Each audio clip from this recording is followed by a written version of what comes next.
नमस्कार दोस्तों, स्वागत है आपका स्टडी फॉर सिविल सर्विसेज में। यदि स्टडी फॉर सिविल सर्विसेज के छात्र हैं तो ये वाला टेलीग्राम जरूर ज्वाइन करके रखिए।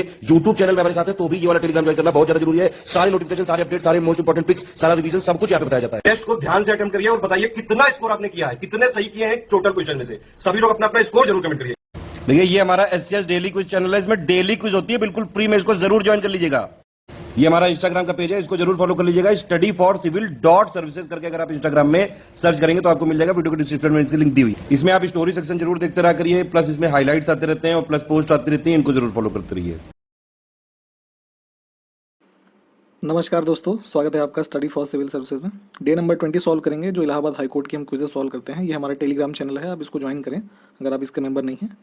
तो बिना किसी देर के शुरू करते हैं। क्वेश्चन नंबर 1 देखेंगे। इसमें आपसे पूछा जा रहा है कि एंटोनिम बताना है आपको वर्ड कंडेम का, ठीक है। तो इसका मतलब होता है किसी चीज़ की निंदा करना, ठीक है। कंडेम का मतलब, तो अगर किसी चीज़ का मान लीजिए हम उसको क्षमा करेंगे, है ना, तो पार्डन हो जाएगा, ठीक है।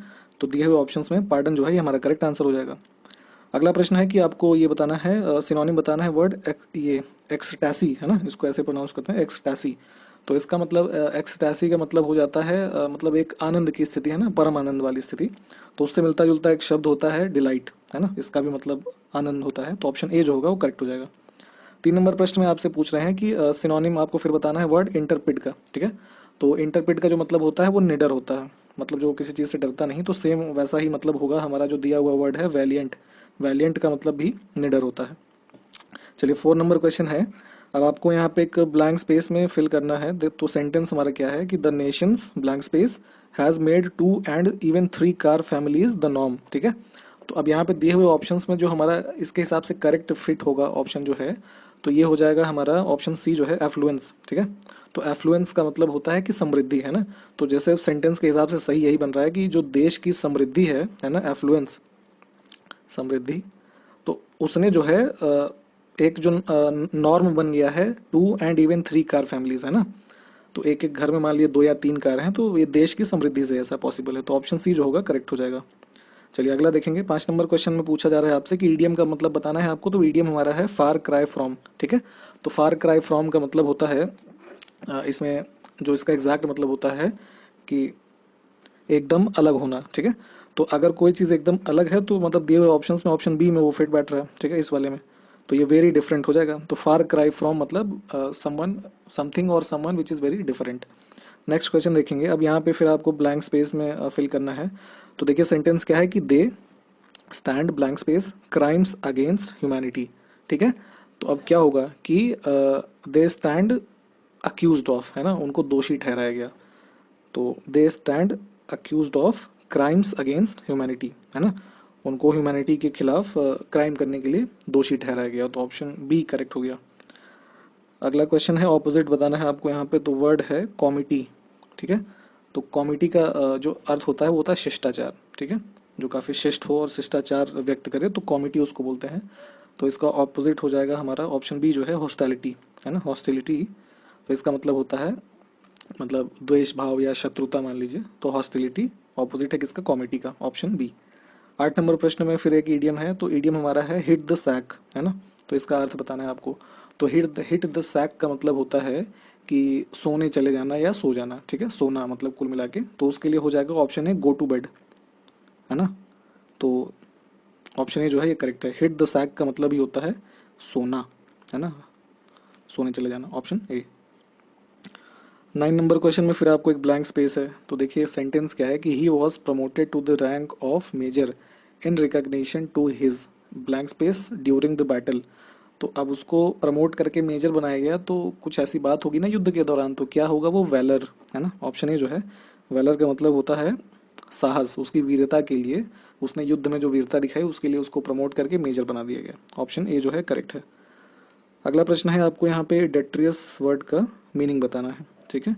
तो अब डेट्रियस का मतलब होता है कि कूड़ा करकट, है ना। तो वही जो यहाँ पे ऑप्शन सी में दिया वेस्ट मटेरियल, ये उसका करेक्ट मीनिंग हो जाएगा, ठीक है, ऑप्शन सी।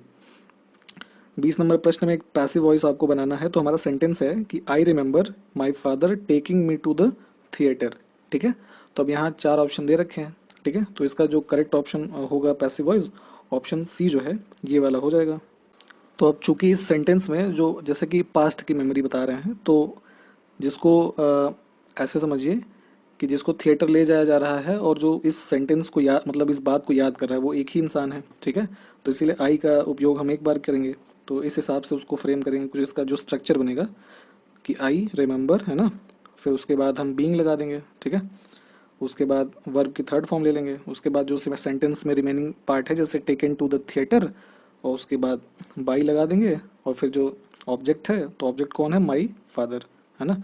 तो इस हिसाब से ऑप्शन सी जो है ये करेक्ट स्ट्रक्चर हो गया सेंटेंस, मतलब करेक्ट जो पैसिव वॉइस है ये देखा आपने। चलिए अगला प्रश्न देखेंगे।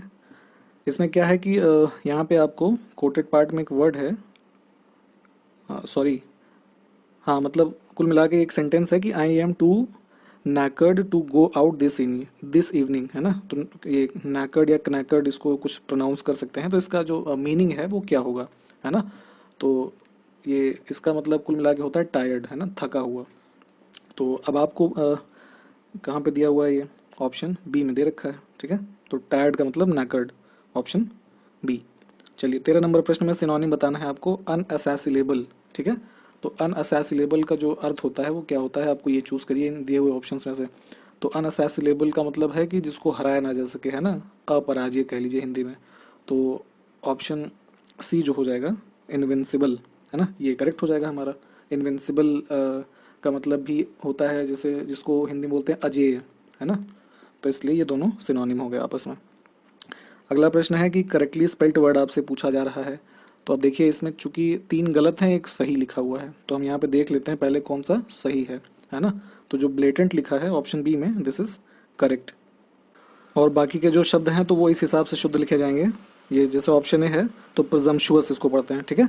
इसका अर्थ होता है कोई अभियान, ठीक है, अभियान। फिर है आपका ये देखिए ऑप्शन सी में लिखा है क्यूमुलेटिव, इसका मतलब होता है संचित, है ना, क्यूमुलेटिव संचित। और फिर ये जो ऑप्शन डी है बेनिवोलेंट, है ना, बेनिवोलेंट इसका मतलब होता है उदार या परोपकारी, ठीक। तो ये देखा आपने। और बाकी जो ब्लेटेंट यहाँ पे लिखा हुआ है ऑप्शन बी में जो करेक्ट है, इसका अर्थ होता है प्रबल। इस तरीके से कुछ इसको प्रोनाउंस करते हैं, तो ये देखा आपने। अगला प्रश्न देखेंगे कि इसमें आपको फिर एक यहाँ पे ब्लैंक स्पेस फिल करना है, ठीक। अब क्या कह रहा है कि अनु थ्रू इल इक्विप्ड, सॉरी माफ कीजिएगा, अनु though ill equipped for the project, फिर है had blank space tried her best, ठीक है। तो इसका जो हम ये सही यहाँ पे फिल करेंगे ऑप्शन, प्रीपोजिशन मान लीजिए हम फिल कर रहे हैं, तो इसमें ऑप्शन बी जो है नेवरदलेस, ठीक है। तो इसका जो पूरा सेंटेंस बनेगा कि Anu though ill equipped for the project had nevertheless tried her best, मतलब कि जो अनु थी वो बीमार होने के मतलब प्रोजेक्ट के लिए मतलब एक तरीके से अच्छा फील नहीं कर रही थी, बावजूद उसके उसने अपना बेस्ट जो है वो परफॉर्म किया, है ना, उसने अपना प्रयास किया। तो ऑप्शन बी जो है दिस इज करेक्ट। अब 16 नंबर क्वेश्चन में एक रीजनिंग का प्रश्न है, तो यहाँ पे जो क्वेश्चन मार्क इसमें आपको सीरीज में दिख रहा है उसमें क्या फिल होगा हमें ये देखना है। अब अगर आप इस फिगर को देखिए, यहाँ पे हमने जो लिखा है तो क्या हो रहा है, हमारी ऊपर रेड लाइन में जो लिखा है सीरीज है, तो 125 से 171 कैसे हो रहा है, इसमें प्लस 46 हो रहा है, ठीक। अब 171 से 263 कैसे हुआ, तो 46 में फिर 46 जुड़ा तो यहाँ 92 आ गया, ठीक। और फिर 92 को हमने जोड़ा 171 में, तब आया हमारा जो टोटल 263। अब फिर इसी तरीके से 92 में 46 जोड़ा तो 138 हुआ। अब 138 को हमने जोड़ा 263 में तो 401 हुआ। तो ऐसे ही सीरीज 585 तक फॉलो हुई। तो अब क्या करेंगे, यहाँ देखिए 184 में हम फिर जोड़ेंगे क्या, 46, ठीक। तो यहाँ पे हमारी संख्या आएगी 230। अब 230 को 585 में जोड़ेंगे तो टोटल हमारा आ जाएगा यहाँ पे 815। तो ये कहाँ दिया है, ऑप्शन बी में, तो ये हमारा करेक्ट हो जाएगा, ठीक है, ऑप्शन बी। अगला प्रश्न देखेंगे। अब इसमें कह रहे हैं कि एक वर्ड दिया है वोकैबलरी, है ना, तो इस वोकैबलरी के शब्द से 4 ऑप्शन जो दिए गए हैं इनमें से कौन सा शब्द नहीं बन सकता, है ना। तो देखिए कार बन जाएगा, ठीक है, क्योंकि सी भी है, ए भी है, आर भी है। केबल जो है, केबल ही नहीं बनेगा क्योंकि वोकैबलरी में कहीं ई शब्द नहीं है, तो हमारा यही ऑप्शन आंसर हो गया, ठीक है। चलिए अगला देखते हैं। इसमें आपको ऑड चूज करना है, तो जो विषम है तो पहाड़, घाटी और पर्वत, है ना, ये कुल मिला के एक श्रेणी की चीजें हैं। जैसे पहाड़ भी उसी प्रकार का होता है, फिर उससे छोटे हिल्स हैं और फिर हिल के अंदर ही घाटियां होती हैं, ठीक है। बट जो पेड़ है वो इनसे ऑड हो गया ना, अलग चीज हो गया, तो इसलिए ट्री जो है दिस इज ऑड। अगला प्रश्न है मैथ्स का, यहाँ पे देखते हैं, इसको सॉल्व करेंगे।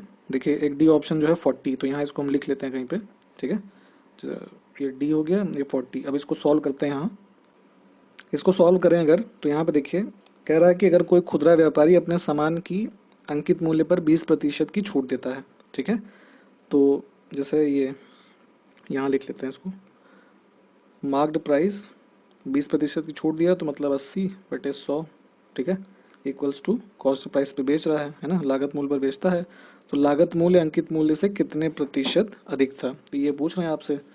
तो इसको फर्दर सॉल्व करेंगे तो ये marked price upon cost price equals to 100/80 equals to 5/4 आ जाएगा, ठीक है। अब इसको और आगे अगर सॉल्व करें तो रिक्वायर्ड परसेंटेज हम निकाल लेते हैं, ठीक है। तो ये क्या हो जाएगा, 5 - 4/4 इंटू 100, इसको आप सॉल्व करेंगे तो ये 25% है ना आ जाएगा। तो ये 25% जो उसका लागत मूल्य था वो अंकित मूल्य से अधिक था, तो ऑप्शन बी जो है ये हमारा करेक्ट हो गया, ठीक है। अगला प्रश्न देखेंगे, इसमें कहा जा रहा है आपको कि a man can do a work in 24 days and B in 40 days, ठीक। तो if they work on it together for 10 days then what fraction of work is left, ठीक है। तो यहाँ देखिए नीचे फ्रैक्शन जो दिया है, अब इसको सॉल्व करते हैं अगर, तो कह रहा है कि जो ए है और बी है, तो ए कर रहा है कितने दिन में, 24 दिन में, और बी 40 दिन में। इनका एलसीएम लेंगे तो 120 आ जाएगा, एफिशिएंसी निकल के आएगी कितनी, ए की आ गई 5 और बी की आ गई 3, ठीक है। अब कह रहा है कि 10 दिन तक ये लोग साथ में काम करते हैं, तो टोटल इनकी एफिशिएंसी 5 + 8 हो जाएगी, तो 10 दिन साथ में काम करेंगे तो 8 × 10 इक्वल्स टू, है ना, 80 यूनिट काम कर लेंगे 120 में से, ठीक है। तो अब आपसे पूछ रहे हैं कि कितने फ्रैक्शन ऑफ वर्क जो है वो लेफ्ट है, ठीक है। तो इसको यहाँ लिख लेते हैं, तो 120 यूनिट काम है, 80 इन्होंने कर लिया, अपॉन में 120, इसको सॉल्व करेंगे इक्वल, है ना, फर्दर तो 40/120, और ये इक्वल्स टू होता है कितना, 1/3, है ना। इसको सॉल्व करेंगे अब तो 1/3 आ गया, तो 1/3 वर्क जो बचा है, ठीक। तो ऑप्शन कहाँ दिया है, बी में, तो इतना काम उन्होंने बचा है, बाकी 2/3 काम कर लिया है। अगला प्रश्न देखेंगे, इसमें है कि उच्चारण का सही संधि विच्छेद जो है वो आपको इसमें से चुनना है। तो उच्चारण कैसे लिखेंगे, तो जो ऑप्शन बी है उत प्लस चारण, इसका जो सही संधि विच्छेद होता है ये होता है, ठीक है। अगला प्रश्न देखेंगे, नीलकमल शब्द जो है वो समास की किस श्रेणी में आता है, तो ये होता है आपका कर्मधारय समास, ठीक है। ऑप्शन बी जो है दिस इज करेक्ट। अगला प्रश्न है कि घड़ो पानी पड़ना मुहावरा जो है इसका अर्थ क्या होता है, ठीक है। तो घड़ो पानी पड़ना का अर्थ होता है कि शर्मिंदा होना, है ना, काफी शर्मिंदगी महसूस होना, तो ऑप्शन डी जो है ये करेक्ट है। अगला प्रश्न देखेंगे कि चिरायु शब्द में उपसर्ग के रूप में किसका प्रयोग हुआ है, ठीक। तो देखिए आयु होता है, तो आयु के पहले जो चिर प्रत्यय है हमारा वो लगा हुआ है, सॉरी उपसर्ग लगा हुआ है, तो ऑप्शन ये कहाँ दिया है, चिर, ए में, ये हो जाएगा करेक्ट, ठीक है। अगला प्रश्न है कि इनमें से पुल्लिंग शब्दों की श्रेणी में कौन सा शब्द जो है वो नहीं आता है, ये हमें देखना है। तो देखिए गुस्सा, बचपन और हीरा, ये तीनों जो हैं ये पुल्लिंग श्रेणी में आते हैं, बट जो संतान है वो नहीं आता है, तो ऑप्शन ए जो है ये करेक्ट है। संतान शब्द जो होता है वैसे स्त्रीलिंग होता है, इसको ध्यान रखिएगा, ठीक है। जैसे आपने कहते हुए लोगों को सुना होगा कि ये मेरी संतान है ना, ऐसे बोलते हैं, तो मेरी क्या प्रतीत करा रहा है कि ये स्त्रीलिंग शब्द है, ठीक है। तो संतान स्त्रीलिंग हो गया, बाकी के 3 पुल्लिंग हो गए। चलिए अगला प्रश्न है कि पावर पॉइंट प्रेजेंटेशन में क्लिप आर्ट में छवियों का संग्रह जो है वो क्या होता है ना, in PowerPoint presentation the collection of images in clip art is, है ना।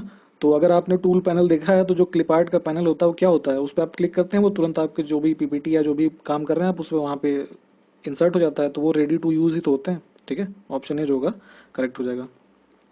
अगला है कि निम्नलिखित में से किसका उपयोग जो है मोबाइल धन की पहचान, मतलब कि मोबाइल मनी को आइडेंटिफाई करने के लिए किया जाता है, तो MMID जो होता है ये होता है, ठीक है। ऑप्शन सी जो है दिस इज करेक्ट। और इसका जो फुल फॉर्म होता है आपको बताएं तो ये होता है मोबाइल मनी आइडेंटिफायर, ऐसे करके कोड होता है, और बेसिकली इसका जो यूज़ है बैंकिंग में होता है, ये लगभग 7 डिजिट का एक कोड होता है, बैंक से दिया जाता है, तो इसका उपयोग करके बिना FSC कोड या मतलब खाता संख्या के मोबाइल नंबर का उपयोग करके, है ना, जो ट्रांजेक्शन वगैरह होती हैं वो हो जाती हैं, तो ऑप्शन सी जो है दिस इज करेक्ट। अगला प्रश्न है कि what does E stand for in IMEI code for of mobile phones, है ना। तो मोबाइल फोन्स आप यूज़ करते हैं, आपको पता ही होगा कि उसमें जो उसका मोबाइल का एक यूनिक कोड होता है उसको IMEI कोड बोलते हैं, ठीक है।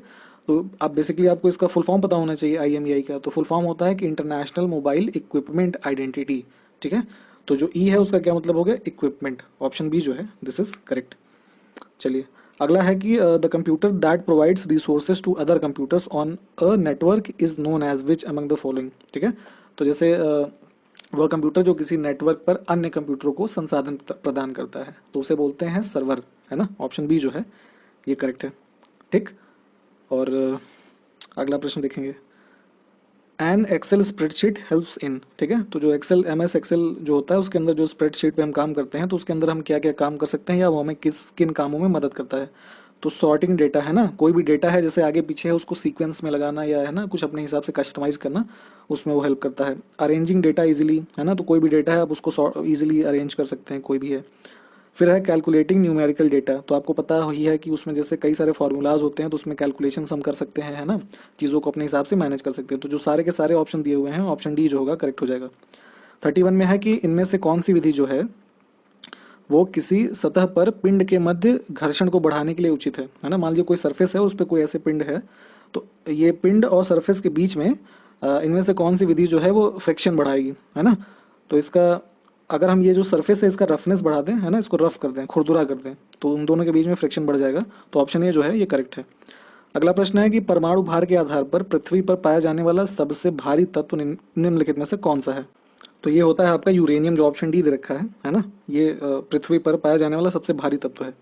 तो जैसे ये यूरेनियम होता है, ठीक है, तो इसका जो परमाणु क्रमांक है 92 होता है और परमाणु भार जो होता है वो 238, ठीक। और परमाणु भार जो होता है आपको पता ही होना चाहिए कि ये प्रोटॉन और न्यूट्रॉन का जो कुल योग होता है वो होता है, ठीक है, 238 जो फिलहाल यूरेनियम के लिए है। तो ये जो है सबसे भारी तत्व है, ऑप्शन डी। अगला प्रश्न है कि which branch of medicine deals with body tissues and fluids, ठीक है। तो मानव शरीर में जो बॉडी टिश्यूज होते हैं, है ना, ऊतक होते हैं, और जो फ्लूइड्स मतलब द्रव होते हैं, उनसे संबंधित औषधि की कौन सी शाखा है। तो इसको बोलते हैं पैथोलॉजी, है ना। ऑप्शन सी जो है ये इनसे करेक्ट है। चलिए अगला देखेंगे, इसमें है कि which of the following vitamin is found mostly in citrus fruits, है ना। तो जो खट्टे फल होते हैं उनमें निम्नलिखित में से ज़्यादा कौन सा ये विटामिन पाया जाता है। जैसे खट्टे फ्रूट, स्ट्रॉबेरीज और पोटैटोज में, है ना, तो ये होता है आपका ऑप्शन डी जो है, मतलब ऑप्शन विटामिन सी, है ना। ये ज़्यादातर खट्टे फलों में, सिट्रस फ्रूट्स, है ना, और ये स्ट्रॉबेरी, आलू, इन सब में पाया जाता है। तो जैसे आलू में आपका विटामिन B2, B3, है ना, B6 और भी जैसे ये आपके मिनरल्स होते हैं। तो ये देखा आपने। अगला प्रश्न है कि which of the following is an example of invertebrate animal, है ना, अकशेरुकीय प्राणियों का उदाहरण कौन सा है इसमें से। तो आपके जो केचुए और जोक होते हैं, है ना, ये अकशेरुकीय होते हैं। ऑप्शन बी जो है दिस इज करेक्ट। और केचुआ और जोक ये जो हैं ये मतलब जैसे जो एनिमल्स का एक संघ कह लीजिए, तो ये एनेलिडा जो होते हैं श्रेणी उसके अंतर्गत आते हैं। और जो मछली, सांप, गिरगिट और मेंढक जो हैं, है ना, ये यहाँ पे 3 ऑप्शन जो बाकी बच रहे हैं ये कशेरुकी प्राणी होते हैं, ठीक है। ऑप्शन बी जो है इस प्रश्न के लिए सही है। 36 नंबर क्वेश्चन देखेंगे, इसमें कह रहे हैं आपसे कि which part of brain is responsible for different functions like such as movement, touch, vision, hearing and thought, है ना। जैसे हलचल, स्पर्श, दृष्टि, श्रवण और विचार के लिए मस्तिष्क का कौन सा भाग है जो इसके लिए उत्तरदायी है। तो जो मस्तिष्क का कोर्टेक्स वाला भाग होता है ना, ये इन सब क्रियाओं के लिए उत्तरदायी है, ऑप्शन सी। और कॉर्टेक्स जो होता है वो मस्तिष्क का सबसे मतलब बाहरी भाग जो होता है, आउटर मोस्ट पार्ट होता है, ठीक है। चलिए अगला है कि निम्नलिखित में से कौन एक गैर भारतीय धर्म है, ठीक है। तो जैसे अब भारत में कौन कौन से धर्म प्रचलित हैं ये आपको बेसिक इन्फॉर्मेशन होगी। तो उनमें से जो आपका बौद्ध धर्म है, ठीक है, ये भारत में है। जैन धर्म है, हिंदू धर्म तो है ही, बट जो यहूदी धर्म है, ऑप्शन सी, है ना, ये गैर भारतीय धर्म है। और बेसिकली इसके जो ज़्यादातर फॉलोअर्स या कह लीजिए इस धर्म के जो लोग हैं वो इजराइल कंट्री जो है मिडिल ईस्ट में, वहाँ पे रहते हैं। ऑप्शन सी जो है दिस इज करेक्ट। 38 में क्या है कि Chandragupta's advisor Kautilya became very famous for his great text. तो यहाँ पे उस टेक्स्ट का नाम मतलब बुक का नाम ये जो दिया हुआ है वो भरना है। तो चंद्रगुप्त के मंत्री कौटिल्य उनके महान ग्रंथ किस मतलब जो भी है के कारण बहुत प्रसिद्ध हुए। तो अब ये जो इनका ग्रंथ था ये कौन सा था, तो ऑप्शन सी जो है अर्थशास्त्र, है ना, इसकी वजह से ये बहुत ज़्यादा प्रसिद्ध हुए। और जैसे नाम से कई बार आप लोग कंफ्यूज होते होंगे कि अर्थशास्त्र इनकी किताब है ना। तो बेसिकली ये अर्थशास्त्र जो था ये एडमिनिस्ट्रेशन, है ना, मतलब प्रशासन की जो चीज़ें थी उस टाइम पे उसकी किताब थी। तो ऑप्शन सी जो है ये करेक्ट है। अगला प्रश्न है कि पानीपत का प्रथम युद्ध निम्नलिखित में से किसके बीच हुआ था। तो 21 अप्रैल, है ना, 1526 को, ये क्या नाम है, सॉरी इब्राहिम लोदी एंड बाबर, इनके मध्य ये जो युद्ध है ये पानीपत में हुआ। तो ऑप्शन बी जो है ये करेक्ट है।